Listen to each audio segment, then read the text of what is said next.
dalam hal ini hendaknya diperhatikan betul-betul bahwa kalau kita cari-cari perbedaan pendapat di kalangan ulama, ya tentu saja ada saja itu perbedaan pendapat ya di kalangan ulama. Nah, dalam hal ini ya kita mengingatkan bahwa ya man tatabba azallatal alim tasandak. Barang siapa mengikuti ya kekeliruan-kekeliruan para ulama, ketergelinciran mereka, kesilapan para ulama, maka dia bisa berubah menjadi zindik.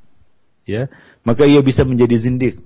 Ya bayangkan saja kalau ini yang dalam ilmu fikih itu disebut sebagai talfik, yaitu mengikuti pendapat-pendapat ulama bukan dengan dalil tapi dengan hawa nafsu. Ya semata-mata karena mengikuti hawa nafsu. Coba bayangkan jika kita dibolehkan melakukan hal seperti ini, maka ya mungkin seseorang akan melakukan nikah tanpa saksi, tanpa mahar, ya dan tanpa wali. Karena mengikuti pendapat-pendapat ulama yang keliru di dalam masalah ini. Ya, dia nikah tanpa saksi. Nah, itu pendapat ya Imam Malik.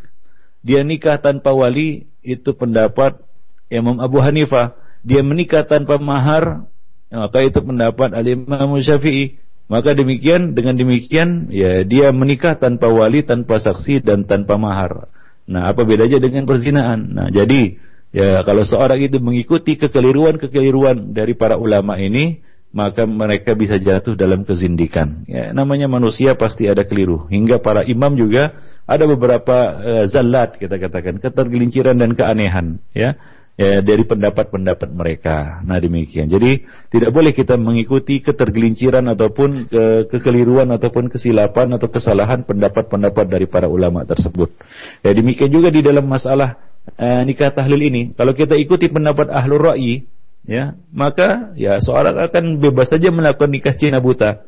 Bahkan kalau bisa dia ya pasang tarif untuk melakukannya, sebagaimana dilakukan oleh sebagian manusia pada hari ini. Nah, demikian. Jadi hendaknya kita ketahui bahwa para ulama telah sepakat dari kalangan sahabat, tabi'in, atba' tabi'in, bahwa perbuatan ini adalah perbuatan yang diharamkan di dalam syariat. Nah, itu demikian ikhwan fillah, azanillahu wa jami'an. Ya, pertemuan kita pada hari ini kita membahas ya satu tajuk ataupun tema, yaitu dosa besar yang ke-35 ya, muhallil dan muhallal lahu. Ya, dosa besar yang ke-35 adalah ya para pelaku nikah tahlil dan orang-orang yang meminta dilakukan nikah tersebut untuk dirinya. Nah, demikian. Ya, itulah kajian kita pada hari ini. Lebih dan kurang saya mohon maaf. Aqulu qouli hadza wa astaghfirullah li wa lakum wa li sairil muslimin innahu huwal ghafurur rahim. Nah, syukran jazakallahu khairan, barakallahu fiik para ustaz. Dan demikian ikhwatul iman rahimakumullah, pendengar radio Roja dimanapun Anda berada, pembahasan yang telah disampaikan oleh Ustaz Abu Ihsan Al-Maidani hafizahullah dari pembahasan Al-Kabair, dan telah sampai di poin yang ke-35, yaitu mengenai dosa besar nikah tahlil. Dan telah dijelaskan apa tadi nikah tahlil. Mudah-mudahan apa yang kita simak bersama bermanfaat bagi kita semua. Dan selanjutnya kami buka sesi tanya jawab. Bagi Anda yang ingin bertanya langsung, Anda bisa menghubungi kami di line telepon di 0218236543, atau bisa mengirimkan pertanyaannya melalui pesan singkat di 0819896543. Dan untuk kesempatan pertama kami akan beri kesempatan di line telepon di 0218236543. Ya, halo. Halo. Assalamualaikum. Ya, terputus, kami mohon maaf.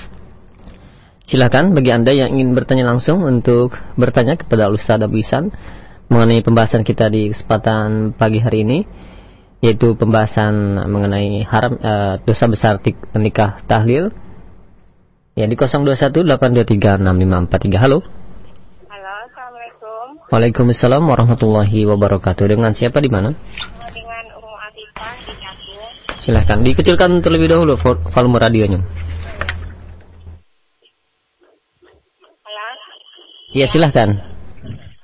Tadi Ustaz menjelaskan apabila suami mentalak tiga istrinya, suami tersebut harus menikah lagi bila untuk balik ke istrinya. Sebagian anak pernah mendengar suami setelah menikahi dengan perempuan lain, tetapi perempuan yang baru dinikahinya itu langsung ditinggalkan. Sedangkan perceraian selalu dibenci oleh Allah. gimana hukumnya suami tersebut ini, Ustaz? Mohon penjelasannya. Assalamualaikum warahmatullahi wabarakatuh. Waalaikumsalam warahmatullahi wabarakatuh. Silakan Ustaz. Ya, mungkin sedikit keliru di dalam memahaminya tadi, bahwa yang harus menikah itu adalah istrinya. Bahwa istrinya itu tidak halal bagi mantan suaminya yang telah mentalak 3 istrinya itu untuk kembali, untuk menikah kembali keduanya, untuk bersatu kembali dalam mahligai perkawinan hingga istrinya ini menikah dengan laki-laki lain. Ya, dengan pernikahan sebagaimana yang kita sebutkan tadi dengan 3 syarat ya. Yang pertama, pernikahannya dengan suaminya yang kedua tadi adalah pernikahan yang sah dengan akad nikah yang sah. Yang kedua, pernikahan itu dilakukan atas dasar cinta dan tidak bertujuan untuk sekedar menghalalkan wanita itu untuk suaminya yang pertama. Ya, kemudian yaitu mantan suaminya maksudnya. Yang ketiga, keduanya benar-benar telah melakukan hubungan intim, hubungan suami istri setelah akad nikah. Ya, yaitu istrinya itu dengan laki-laki lain tersebut. Ya, jadi yang disyaratkan harus menikah itu bukan suaminya. Nah, suaminya mau menikah mau tidak menikah ya nggak ada kaitannya. Yang menjadi syarat ya adalah si wanita, yaitu mantan istrinya ini menikah dengan laki-laki lain dengan pernikahan yang sah, pernikahan yang dilakukan atas dasar cinta dan telah melakukan hubungan intim ya antara keduanya. Nah, demikian. Nah, jadi laki-laki ini dan mantan suaminya itu tidak ada kaitannya dengan hal ini, dengan menikah Cina buta ini. Dia menikah atau tidak menikah sama saja. Ya, yang menjadi syarat adalah istrinya atau mantan istrinya ya, yang harus menikah lagi.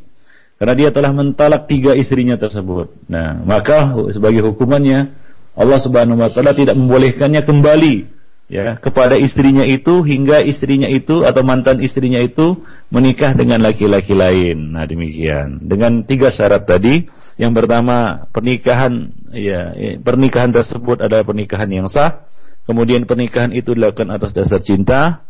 Kemudian yang ketiga, ya keduanya telah melakukan hubungan intim setelah akad nikah tersebut. Wallahu a'lam bishawab.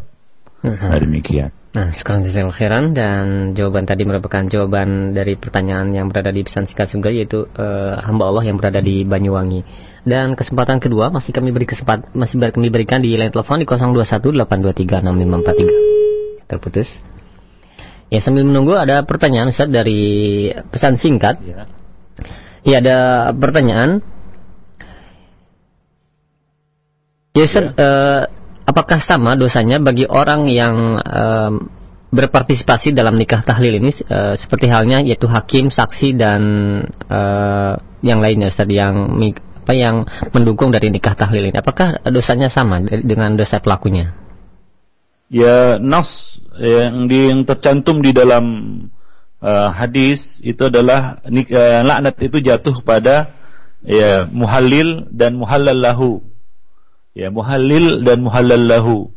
Orang yang melakukan nikah tersebut dan orang yang minta dilakukan untuknya, yaitu mantan suami. Ya, mantan suami itu suami pertama tadi yang telah mentalak 3 istrinya tadi.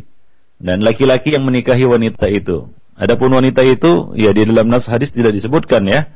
Ya, jadi nas laknat ini jatuh pada kedua pihak ini. Ya, namun yang lain jika mengetahuinya dan meridainya, ya misalnya si istri ya mengetahuinya dan dia meridainya, maka dia bisa jatuh juga kepada ya firman Allah Subhanahu wa taala ya, wala ta'awanu 'alal ismi wal udwan. Allah Subhanahu wa taala mengatakan, dan janganlah kamu tolong-menolong dalam perbuatan dosa dan pelanggaran. Demikian pula semua pihak, ya saksi-saksinya, hakimnya atau qadinya ya, dan juga pihak-pihak yang terkait di dalamnya, itu jatuh dalam firman Allah Subhanahu wa taala, wala ta'awanu 'alal ismi wal udwan. Janganlah kamu tolong-menolong dalam hal perbuatan dosa dan maksiat, dalam perbuatan dosa dan pelanggaran. Nah, demikian. Wallahu a'lam bishawab. Mereka tetap jatuh dalam perbuatan dosa. Nah, demikian. Wallahu a'lam. Karena mereka termasuk orang-orang yang muta'awin, bekerja sama di dalam melakukan suatu perkara yang mendatangkan murka dan laknat Allah dan Rasulnya. Wallahu a'lam bishawab. Baik, terima kasih banyak atas jawabannya, dan selanjutnya masih kami terima di line telepon 0218236543. Halo. Halo. Ya. Assalamualaikum. Waalaikumsalam warahmatullahi wabarakatuh. Dengan siapa di mana? Dengan di Jakarta. Dikecilkan terlebih dahulu Ibu, volume radionya ada feedback. Oke. Iya. Iya, langsung ke inti pertanyaan Bu ya. Tanya Ustaz, tadi kan masalah tentang nikah tahlil ya. Tadi saya nggak ngerti nikah tahlil itu apa sih gitu. Cuman saya ada mendengar kawan saya, dia itu nikah secara hakikat. Kalau nikah secara hakikat itu kan secara yang tidak nyata. Apakah itu dibenarkan dan diperbolehkan Ustaz? Terima kasih. Wassalamualaikum warahmatullahi wabarakatuh. Waalaikumsalam warahmatullahi wabarakatuh. Bisa disimak Ustaz? Iya, bisa. Iya, silakan. Nikah apa tadi? Nikah hakikat? Betul. Saya juga kurang paham istilah itu. Nikah tahlil ini, kalau dalam istilah kita itu disebut juga dengan sebutan nikah Cina buta. Ya, gambaran tentang nikah ini telah kita sebutkan tadi, yaitu seorang laki-laki menikahi wanita yang telah ditalak 3 oleh suaminya atau mantan suaminya. Nah, kemudian selesai masa iddahnya. Ya, setelah selesai masa iddahnya. Nah, dengan tujuan untuk agar ya wanita ini dapat dinikahi kembali oleh mantan suaminya atau mantan suami ya, dari wanita ini yang telah mentalak 3 ya istrinya tadi. Nah, demikian.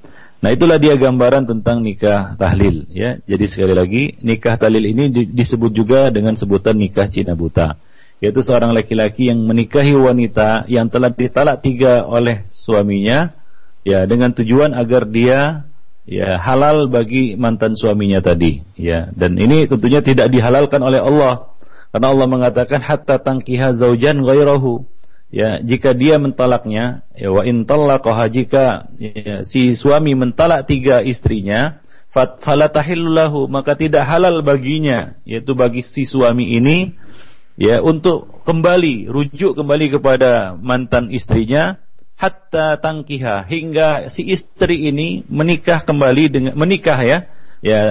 dengan zaujan ghairahu, dengan laki-laki lain selain dari suaminya yang pertama.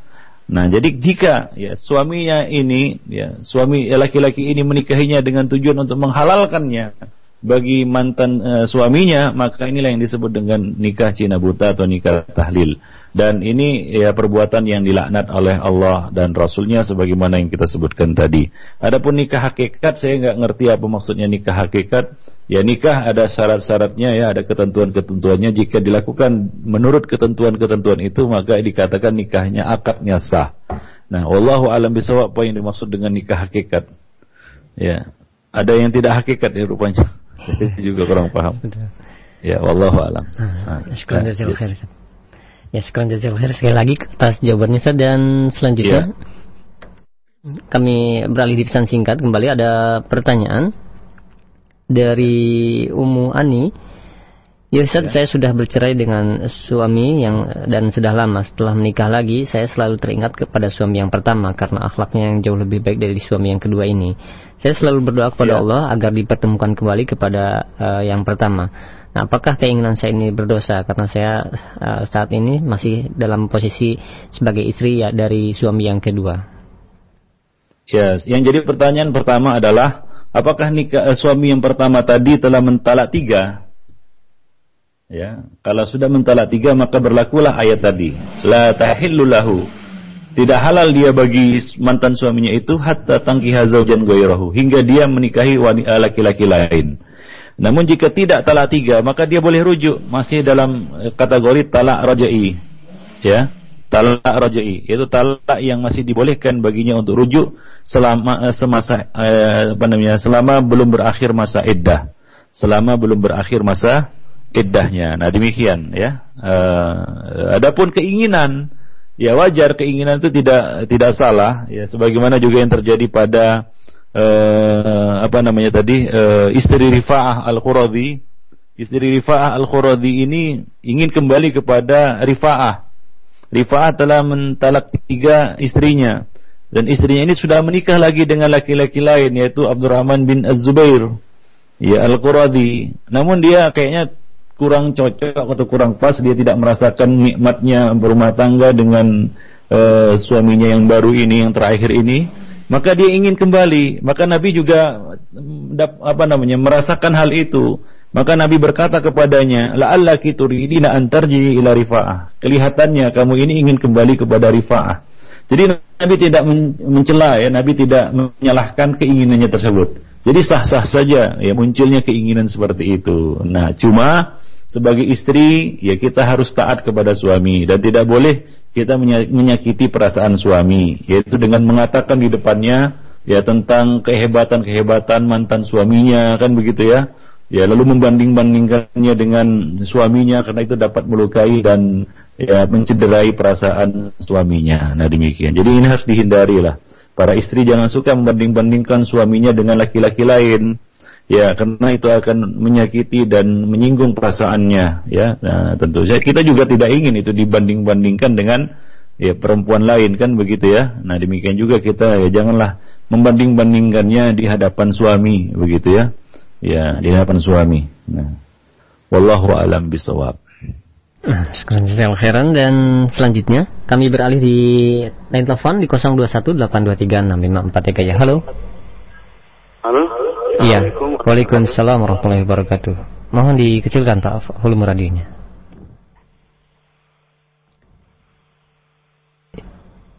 Iya, dengan siapa di mana? Ya, mohon maaf terputus.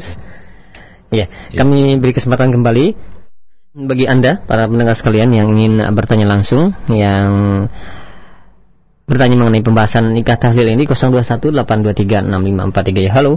Halo, selamat. Assalamualaikum. Waalaikumsalam warahmatullahi wabarakatuh. Dengan siapa di mana Bapak? Dari Bapak Abu Ahmad di Pontianak, Pak. Silakan Pak Abu Ahmad. Ya. Oh, ini tanya jawab ini? Betul, Pak. Oh ya.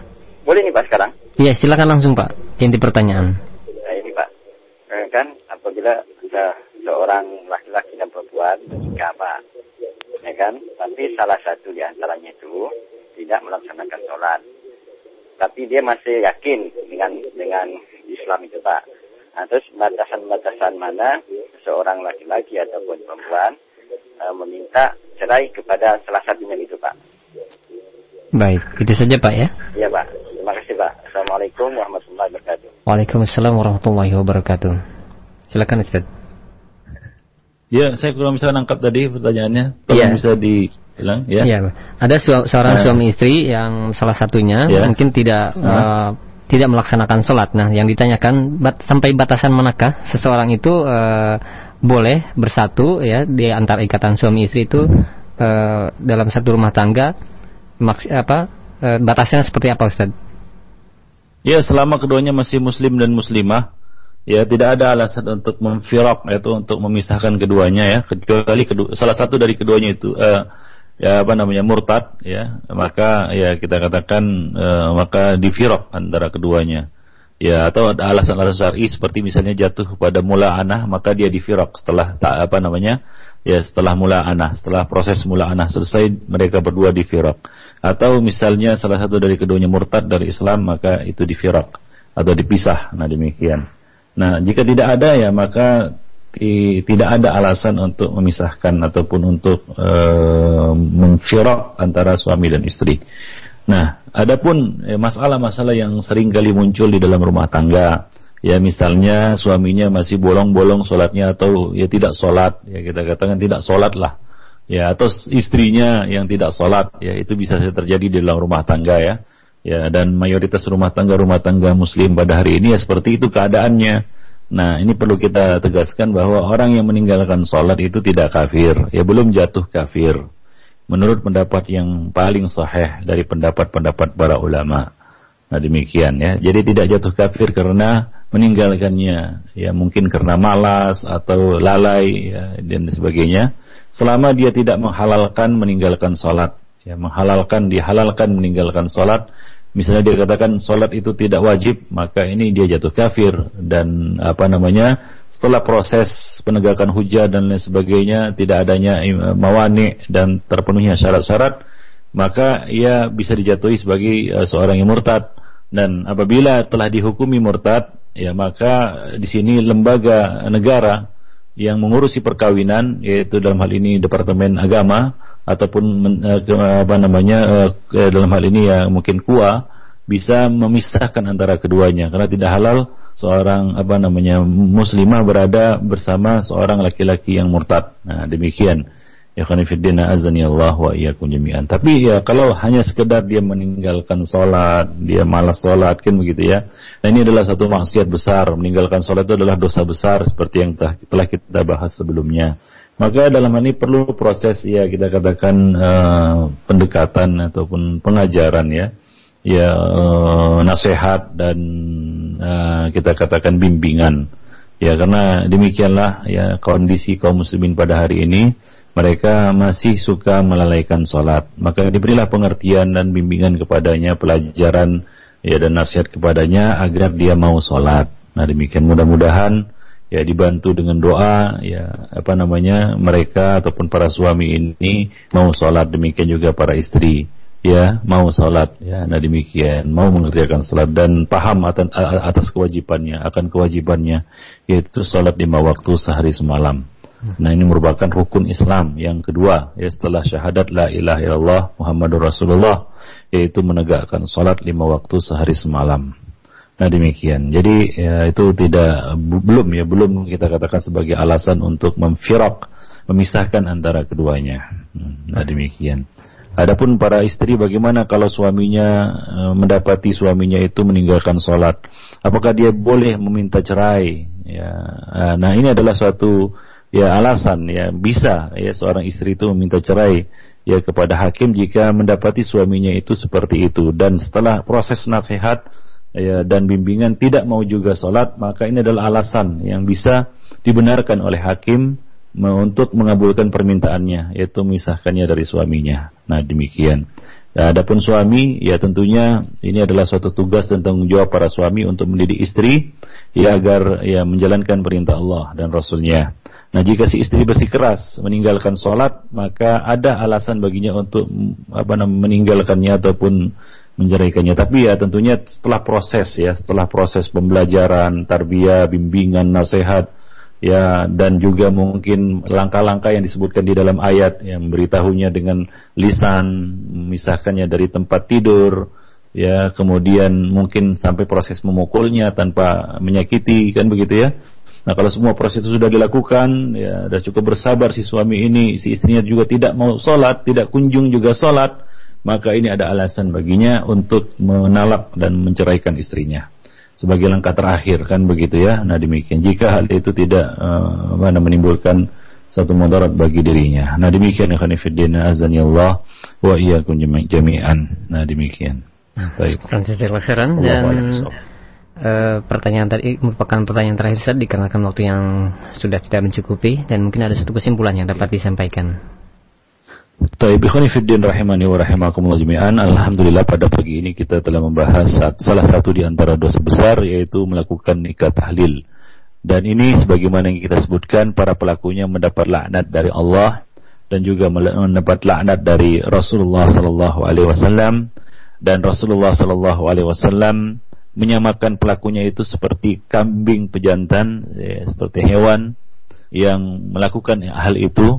Ya, nah demikian juga ini adalah ijma' dan kesepakatan para ahli ilmu ya, dari kalangan ulama, dari kalangan sahabat, tabi'in, atba'ut tabi'in ya, kecuali orang-orang yang menyempal ya seperti ahlul ra'i ya, dan itu tidak muktabar, tidak perlu diperhatikan, dibuang jauh-jauh pendapat seperti itu. Nah kemudian para sahabat dahulu ya menganggapnya sebagai suatu perzinaan. Bagaimanapun baiknya orang ataupun pihak yang melakukannya dengan niat untuk membantu saudaranya ataupun lain sebagainya, mereka menganggap itu sebagai suatu hal yang sama dengan zina. Ya bahkan ya, Syafi'i menyamakan akad tersebut seperti akad nikah mut'ah yang diharamkan. Nah demikianlah ikhwani fiddin azanillahu jami'an. Mudah-mudahan ya kita